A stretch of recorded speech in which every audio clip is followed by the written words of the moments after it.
In this series, it's set on the fires that hit us and started in 2019. By telling the story, we're in some way honouring the reality of the people who did go through this. The idea of the anthology was to try to capture the full range of experiences, or at least some of that full range of experience that people had over the fire season. It's going to be okay. We're going to help you.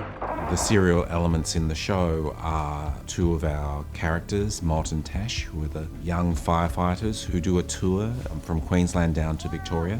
We kind of wanted to depict them as heroes, but also very human. I see this as a very rounded ensemble that we all have a responsibility to tell authentically. And the other serial element is the fire itself, which developed and grew as it progressed over that summer. We talked about, what it might be like, for instance, for young fireys to experience their first burnover, which is what happens in episode 1. We also wanted to talk about the losses people experienced, particularly the loss of homes.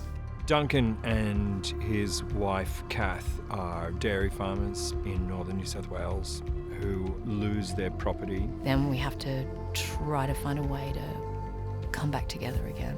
In episode 3, we wanted to show the experience of staying and the experience of going, and how in the face of this imminent monster coming towards you, both of those experiences are pretty scary. I still think even until people actually saw it, there's a chasm between the idea of fire and the reality of the ferocity of those fires.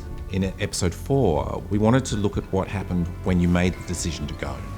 And we were particularly interested in the spontaneous community centres and evacuation centres that sprung up, and the way in which people gathered around and watching people transcend their own trauma to help other human beings. The character of Glenn he's a teacher in this small town. He's trying to give them maybe a little reprieve from what's happening all around them, and to their livelihoods and to their houses and their homes. Episode 5, we wanted to tell a story about how civilians deal with fire. Call 000.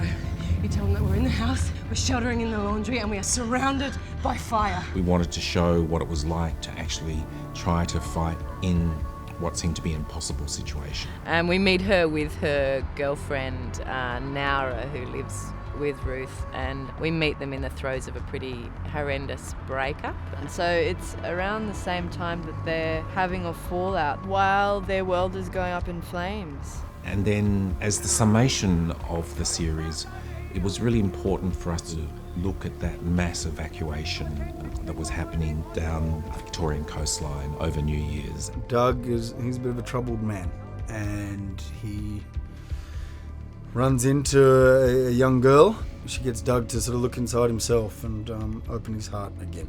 It was actually one of the recurring themes of the whole series, how communities are so important to help us actually survive as individuals. I think it's a message that is important now, as in this particular pandemic situation, as it was during that particular summer.